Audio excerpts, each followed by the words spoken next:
Aquí ya veo a Alejandra Cano, nuestra panelista, la voy a ascender como panelista. Ya quedaste como panelista, Aleja. Eh, Te voy a hacer además co-host para que puedas activar tu cámara. Perfecto. Ujú. No te olvides de grabar, Cami y Mateus. Tengo que ser co-host también, no me deja grabar, por favor, Camila. Sí.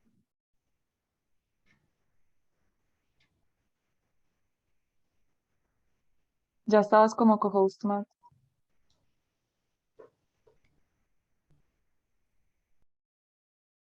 La opción te debe salir en la parte donde dice más. Listo. Buenos días, buenas tardes para todos. Good morning, good afternoon for all of you. Comenzar esta sesión. We are going to start this session. My name is Camila Vargas. Presento mi pantalla. In a moment, I'm going to share my screen with you.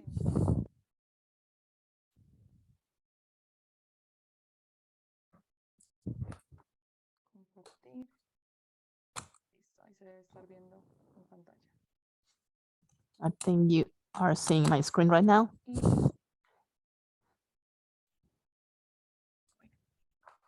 Ahora sí. Hola a todos. Mientras tanto, mientras se van conectando. Okay, so hi everyone again. So while people keep on joining, you can start writing on the chat where you are connected from. We are very happy to have you here. Hola a todos y muchas gracias por conectarse al webinar de hoy. Thanks again to be connected to this webinar. Every single day we have new people, so I introduce myself again. I'm Camila Vargas. I work for Conecta Americas, the virtual community for the Ibero-American Development Bank. You can have very useful tools to expand your business and know about the last trends and market opportunities and everything for free. If you don't have a Conecta Americas profile, we are very welcome to create it. In connectamericas.com is very simple as registering in a social media. I remind you that we have simultaneous translation. You can access it through the icon at the bottom of your screens. It's like a world icon. We have English, Spanish. This is the third week of this webinar, Driving the Digital Transformation. We are going to dedicate like these meetings to the service companies. At this same time, the face-to-face event will happen in Jamaica, but these virtual meetings are an open space for all kinds of companies. Today we have Alejandra Cano, who is an HR specialist. She works for the ISA Group, and she works on data analytics for governance and for intelligent cities. So her business model is G2G and focused to the governments too, but she has also business lines focused on other companies and final users. Alejandra Cano is a business administrator. She has studies in administration, and then she's going to talk about like the management of remote work. In her experience with ITEA, she works basically with the team remotely in different countries in the world. So she's going to tell us about like the best practices to have productivity and cooperate in the digital era, and so that the companies have the results that they want to have, and people can develop as they want. So Alejandra, welcome. The floor is yours. Thank you very much. Thank you for this invitation. To me, it's very gratifying to be here to talk about a topic that is very important. And I think in the last years, it has been super important for everybody, thanks to the pandemic. So it's very nice for me to be able to share these practices we have been applying in Intelia. And I'm going to tell them about it so that we can join this new dynamic. I'm going to start sharing my screen. Please, Camila, tell me if you can see it. Yes, we do. Okay. As Camila said, I am Alejandra Cano. I'm a specialist in talent. I'm passionate about everything that has to do with human management. I have been working in TEA for 3 years with management of remote teams. And before the pandemic arrived, we were thriving and developing all this topic, motivating people to work remotely. And well, we know that there are many concepts around this. I want to start telling you that, well, I think we all know the benefits of remote work for us as companies and for the employees. We have them clear, we have heard about them, we have lived their benefits, and we as a company, we understand that our employees become more effective, more productive.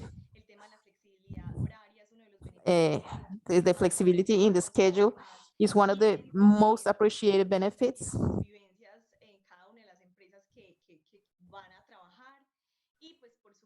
And of course, the fact of avoiding commuting, it's also very positive because it improves the quality of life. We all have that information clear. It has been repeated over and over. We have that information in our heads. But the question is, what do you require in order to face that new reality?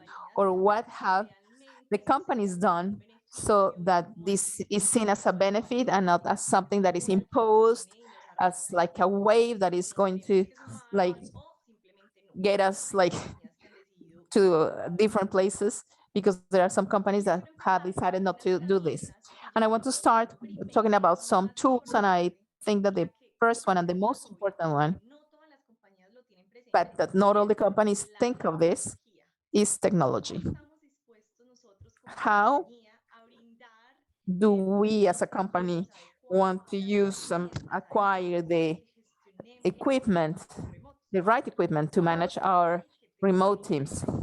Of course, you have to invest on technology. One of the barriers is the high costs of this.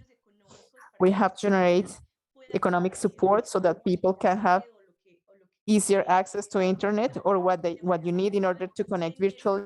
Una herramienta ofimática. Have a good tool that is Teams or Zooms or Slack, any tool that work for the company so that we can interact.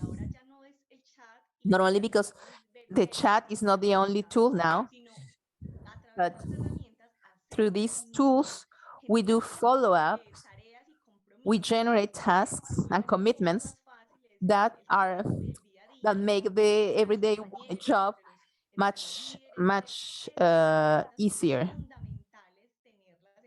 So these tools are essential to have in the companies. And before the pandemic, they were inexistent basically, because we had our coworkers, our leaders, our chefs. We had them close to us, and we didn't need like to have like, I don't know, any specific tool. Maybe we used Skype in order to talk to some people that were like outside the country or something like that, but that was something that is not common. Thanks to the pandemic, reality changed, and this became super important, and the functionalities allowed us to do follow-ups to our teams, and we are more connected than before. So apart from technology, we have something that has been very controversial, like for example, the WhatsApp, if it's good to use it, if it's not good, or we have Slack or Zoom. Let's talk about Zoom. We are using Zoom to have this meeting, we can chat, we can have meetings, but that is also very linked to the kind of culture we want to create in the organization, especially in Intelia. We do have, and we can talk through WhatsApp, and even though we don't consider consider it as an official channel of communication, because the official channels are the corporate email, or the tool we choose as Teams, for example, we generate all the possible interactions. However, WhatsApp and other apps that are not corporate, we use them all the time. Now it's reality, because Basically, everybody uses WhatsApp. We can talk, we can manage tasks in a much faster way because it's immediate, it's much faster than an email. It's very natural, but we have to do it responsibly and following some rules. In the Colombian case, we have a very specific law of disconnecting from work that is very, very clear. And that's why we try to generate a culture in our work teams. And that's why also we select WhatsApp as a communication team, because we don't see each other, but we have established specific schedule, some specific schedules that are sent only in urgent cases. It depends on the dynamic that wants to be generated. The second important tool for a good management of the remote teams is how to move our processes to virtuality. When we were like working face to face, it was as easy as to say, okay, we have a printer, we are going to ask our boss for a signature or for someone in the team because we are just next to them. But what do we have to do? We have to change all these processes that are part of our everyday activities to the virtual area. Because in many cases, we are not in the same place, we are not in the same country. So having access to a signature, having access to a document, having a meeting, everything now it's virtual. So that's why the companies must work on their processes and structures virtually. And what's the barrier? Disorganization. That's what makes it difficult. And also, we need to make people see this as something simple, because it's very positive not having to go to the office to be in a face-to-face meeting. Why? Because all the processes, the tools are online, and we are just a click away from everything. Or you can have access to the information you have on the website, on WhatsApp, on the cloud. So all the processes must be well defined, and that makes the teams to feel comfortable, and they also feel they have all the tools at one click away. Another important tool, and I think to me is one of the most important ones, is the follow-up based on objectives. It's not a secret for anybody that in the virtuality, we think that if people don't answer immediately, then the person is asleep or is not there, or it's just on vacation or something like that. But this is a myth. It's something that we have to demystify somehow, because we have to do follow-ups, not in the times where someone is sitting in front of the computer, but we have to check the objectives. Me, as a leader of the company, I have to generate this follow-up and this performance evaluation in order to accompany the work teams, telling them that we have to work on the objectives we want to meet. And that's how it should work. That's I can make a more faithful measurement, not just paying attention to the time when the person didn't answer immediately or something like that. We have to understand that even if we're working virtually, we also have to do to make a pause, an active pause. We have the time to go for a coffee, so we cannot forget about those things. So we are not based on the checking the time, but on the objectives. And this goes hand in hand with the fourth tool that is important to have, which is trust. As we are not there, we are not seeing them, then the trust is the base of any work and any connection we would like to have with our work teams and with our leaders. It's essential here to talk about leadership and how we accompany our leaders to be connected to their work teams based on trust and not in a performance control, because we are not seeing each other. And that's why doing follow-ups based on objectives and not on the connection time, it's important. managing the remote jobs, remote work. Now, what do you have to take into account managing these remote teams? We have to have a balance between our personal life and work. I have repeated this many times. We definitely need to generate trust, and even if we are not connected, if we don't see each other, we know that people are busy, that people are having a meeting, or they just went for a coffee, or they have something to do, and sometimes they need to disconnect for a while. If we go to the office at 5 or 6, depending on the working schedule, we leave, we go home, and it is important to stop and to disconnect from our work team, from our computer, and be able to have some time for our personal life. Part of the benefits of remote work is that we have to value more the time we have to spend with our families, the time we have for our hobbies, for the things we want to do. And we cannot turn the situation like, okay, if people don't see I am connected, if I don't spend long hours in front of the computer, then I'm not working. You have to take care of this balance, life, work. And that's essential for our customers to see it as a real benefit. Because if we generate an organizational culture that says that the one that disconnected at a specific time, it's because he's not working, he's being lazy or doing something else. No, that's not going to work like that. In that case, then people have to just go and work in different places.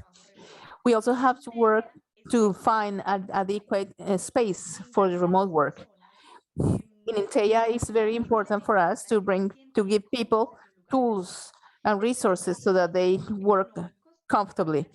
We give them money, for example, if they needed to have better internet connections, and also to have a good desk, a good computer, good peripheral elements like headphones, everything that you need in order to have a good equipment. And this is as important as if we were working face-to-face. Because face-to-face, we had high costs of infrastructure because we expected to have like good working areas for our workers.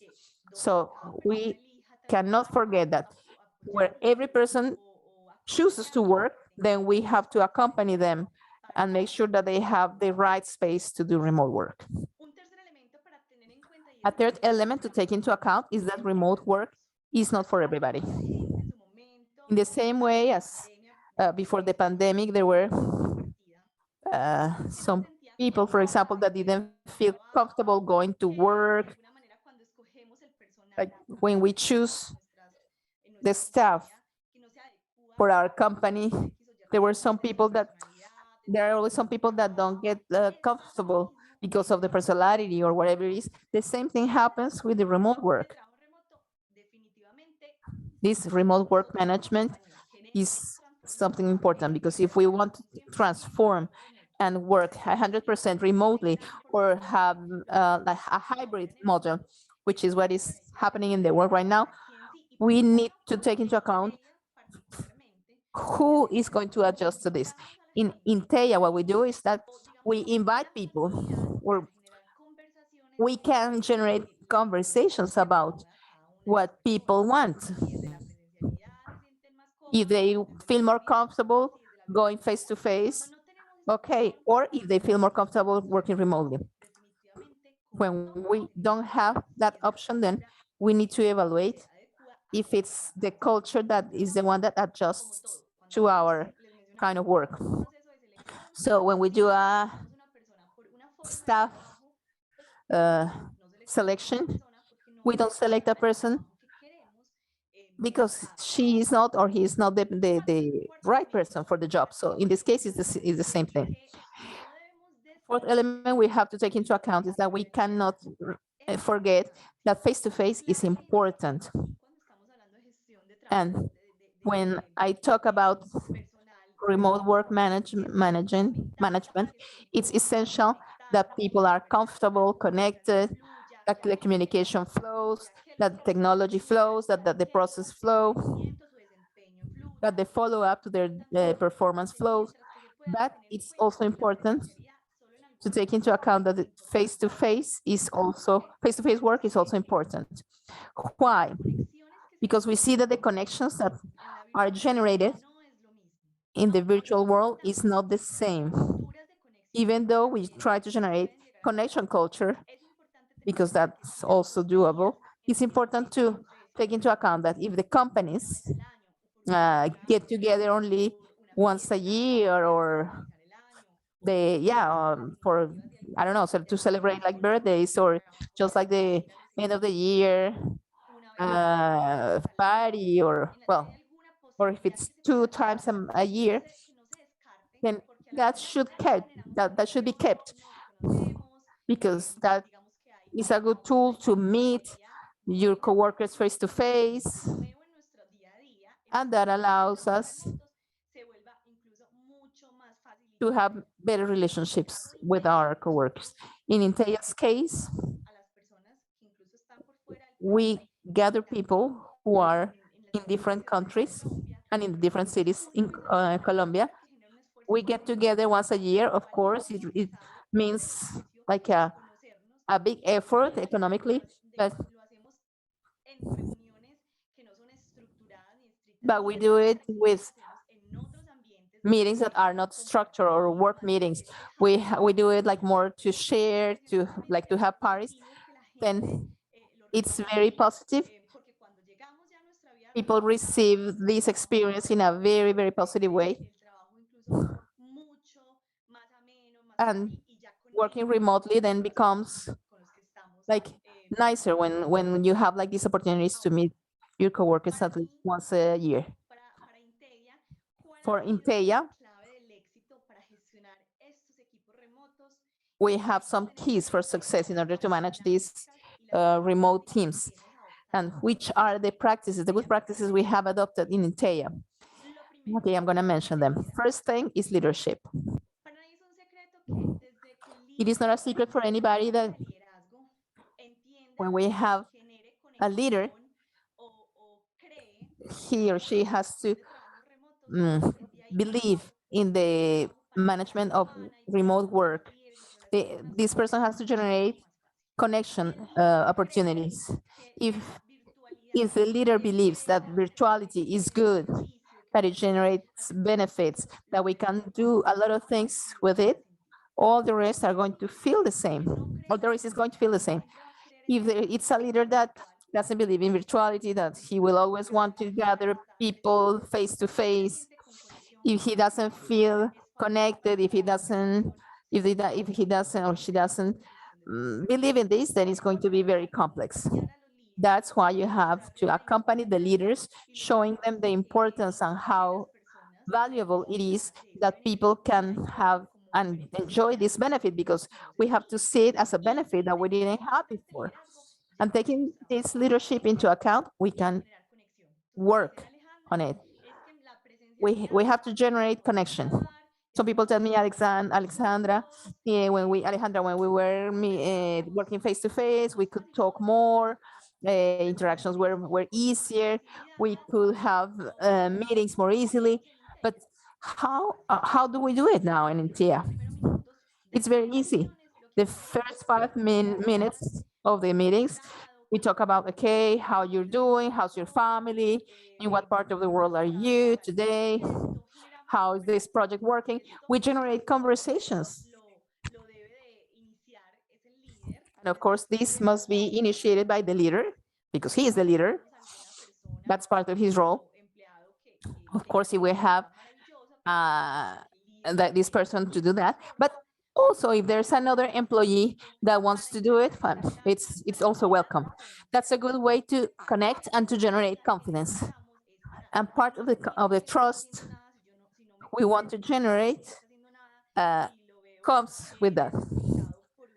If I see an employee that is not online for a specific time, and if I give him the chance to talk about what he wants, what he's doing, then that will generate trust.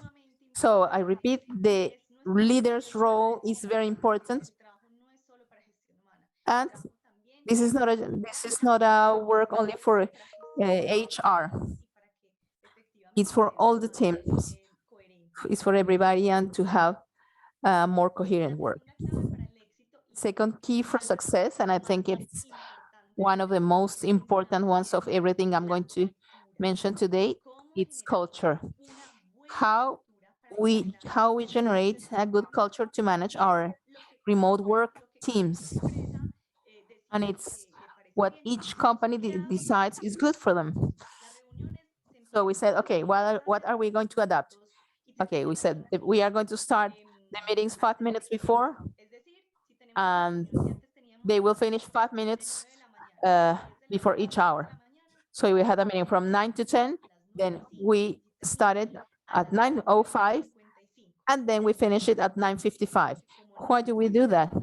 Because as we don't see what's going on, then we have the time, we give the time for the person to drink some water, go to the toilet, answer a call, and that they connect and they go online to do what they have to do. So that's good. But sometimes we have so many meetings that we have some space to rest. That's one of the practices. Another one is that we talk about common schedule, and it's from 8 a.m. to 12, and from 2 to 5, we can generate meetings, we can talk to our teams, we can talk to our coworkers. My boss can talk to me. And why that? Because between 12 and 2, there is a space, a gap, so that people can have lunch. If they have time, rest a bit, and maybe work a little bit too and do their own things. We don't really know what people are doing, and that's why in some cases there are too many meetings.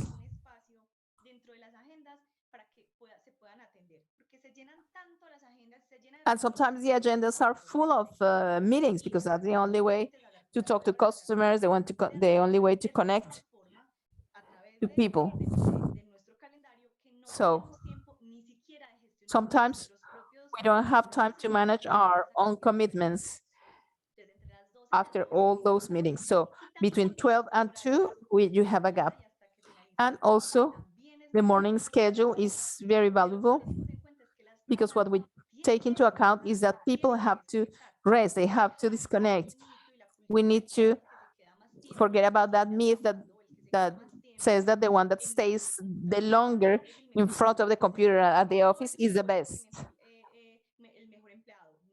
No, that's not true. You can be as productive and as efficient in those working hours we generate virtually as the ones that stay at the office for a long time. So the culture topic is very important. And here goes another point. When we talk about people or employees that are in different parts of the world, it's very complex too, because we have different schedules, different time zones. We might have the 2 or 3 hour time difference, but we can have also an 8 time difference, because there are some people in Europe, some people in Australia. What do we do with that? In Inteya, we defined that we are going to have an interaction schedule that will be the one that is going to adjust to both. And that will be the communication space where we can send chats, we can call, so it's perfect. When we don't have like matching hours because it's too late or it's at dawn in the other part of the world, then we just send an email or we program the mail to be sent later because the person is not going to be active. We need to generate balance at work. That's important so people feel comfortable and feel they have some benefit. If I want to hire a person, because that happens like that in Inteya, and I allow them to go for a month or 2 months because they have some personal issue or something or some professional issue.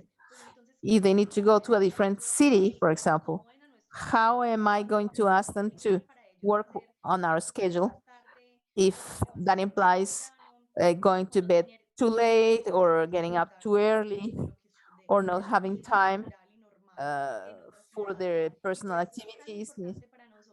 And that is very important to us. So the culture we generate here is to have like balance, a balance between your work and your life.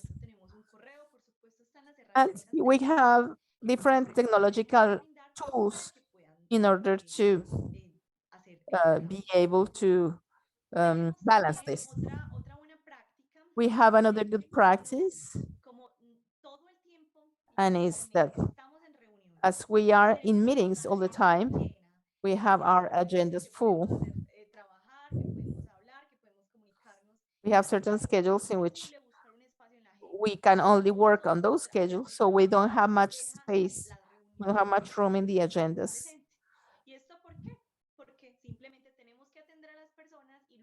And this is because we have to see people, then the working hours finish, and then you need to keep on working because there are too many things you have to do.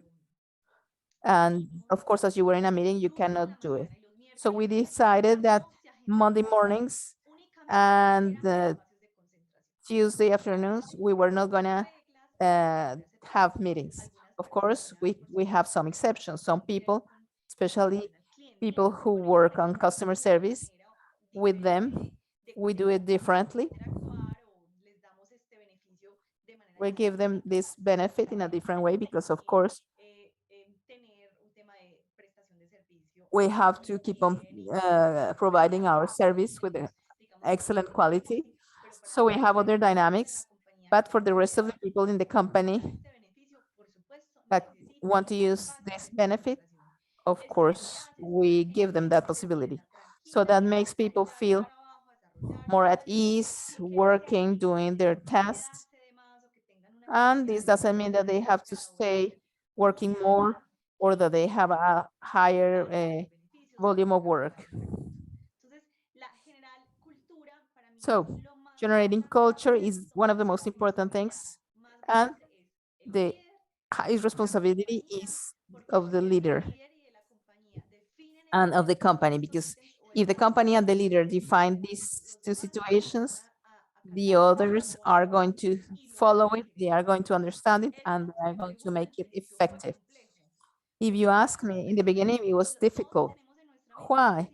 Because in the beginning, people thought that, okay, if I'm not connected all the time, if I don't work more, then it's not gonna be good. But all those are myths. So it's complex to, tell someone, no, you can disconnect, or we can just have a meeting, an online meeting.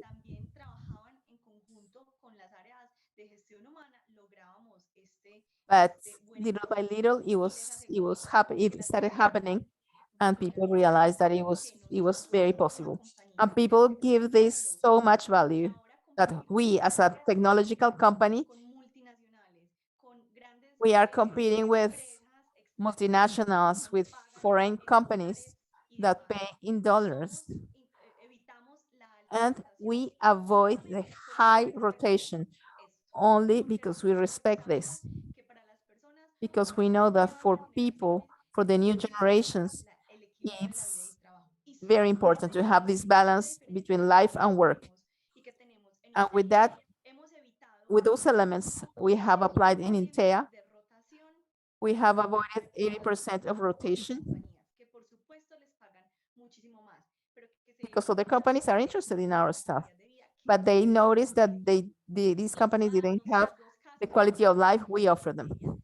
We had 2 cases of people that left and went to big companies, and then they came back to us because they noticed that in Inteya we respected the work time in order to have a better life, to have more time for your personal life. So this is super important. That's why I want to bring this message to you.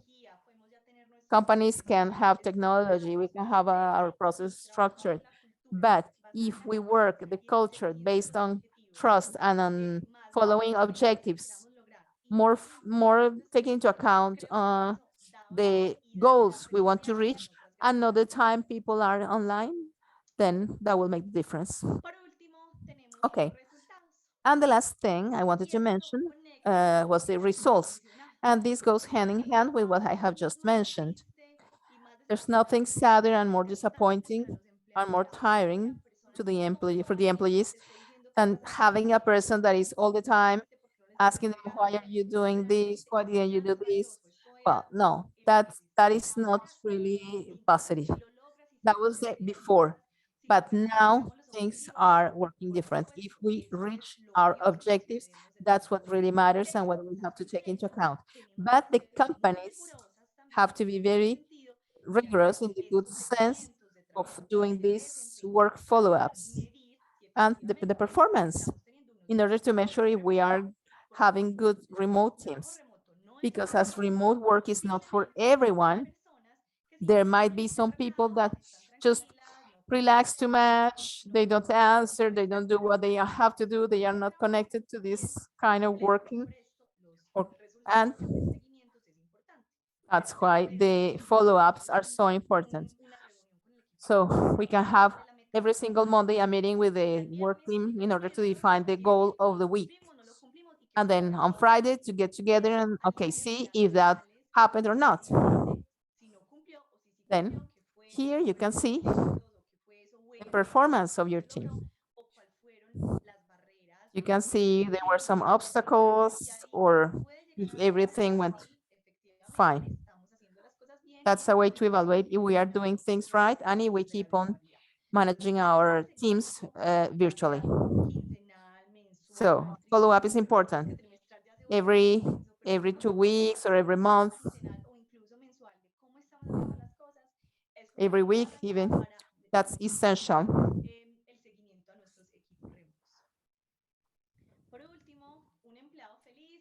And finally, a happy employee is a productive employee.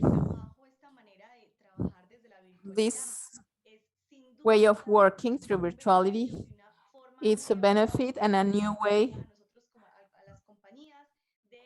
for the companies to reduce costs and to increase productivity, the productivity of an employee. If the employees see this as a benefit and not as something that is imposed, something that, I don't know, like someone is going to ask me, give me orders and tell me exactly what to do, then it's not gonna work. But if you give this the good approach, your employees will be happier and the productivity will go up because this is a great benefit for the organization. I don't know if you have any question, Camila.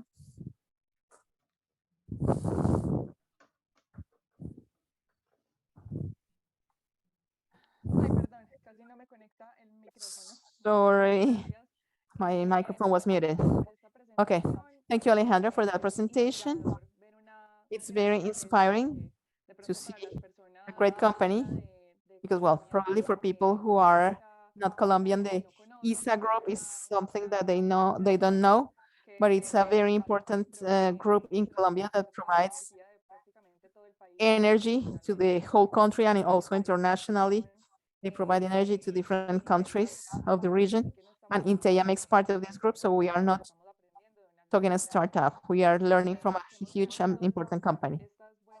So it was very good to listen to these practices and this philosophy that brings welfare for the companies and for the employees, how to take advantage of remote work, as you mentioned it. We only have one question. They ask us, okay, you said that you don't control through the hours people are connected, but through the objectives. However, this person is asking or is saying that their company pays their employees according to the hours, the number of hours they work. I suppose he's a software developer or a consulting company or something like that. So in that case, how can they make sure that they can calculate this correctly, or if you have like maybe a tool to recommend in order to manage those hours? It's a very good question because we do have a team that works under a very strict scheme of hours. So with them, we have been talking to them.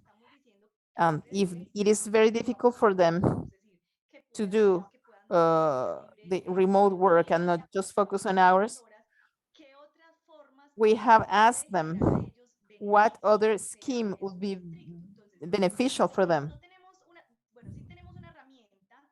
We have a tool, but not a technological tool. It's more something like manually used to identify if we already hired like the number of hours with the customer, then which are the effective hours they need and which are the ones that they can relax a little bit during the week. So they need to give deliveries of the projects. And on Friday, for example, they can leave earlier. They can leave at noon. And it doesn't have to affect the whole company. It's very specific for this kind of work teams. And as you said it in the question itself, how is the calculation done? Well, there must be an initial calculation. That is to say, how much time would you take to do this activity or this task? Because there are some things that are standardized. And if that's the case, you will have like an idea to have the calculation and adjust the number of hours to their needs.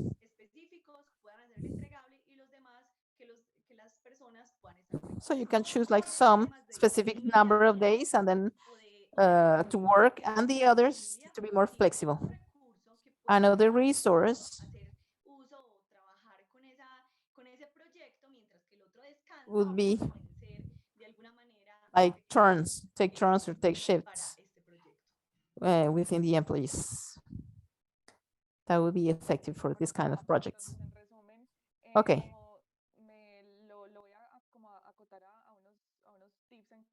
Okay, so I'm going to kind of summarize. So you need to know the task well, and you have to communicate with your employees before giving like a quotation to your customers, talk to the coworkers and establish the goals. And in the management of the number of hours they are going to need, you have to take into account the welfare of the employee, remembering always that a happy employee will always be more productive.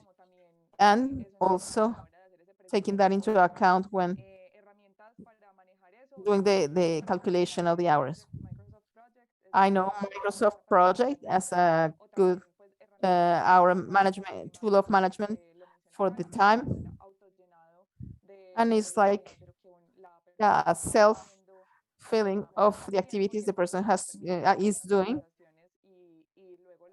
with their time, and then they will charge according to that time without losing value for the company or for the employee, who is our internal customer. So thank you very much to all people that are connected. Remember that all this week, tomorrow and on Friday, we will have more sessions. Tomorrow we'll have a master class about liquidity, financial liquidity, so your companies can operate without using any credits, financial credits, but using other elements. And on Friday, we're going to talk about storytelling and marketing for service companies. So they are going to be very interesting talks. So you are very welcome to join. Thank you very much for being here. Thank you very much, Alejandra. I hope to see you in another meeting. Thank you very much. Okay, no, it was a pleasure. Thank you very much for the invitation. Bye-bye. Okay, bye.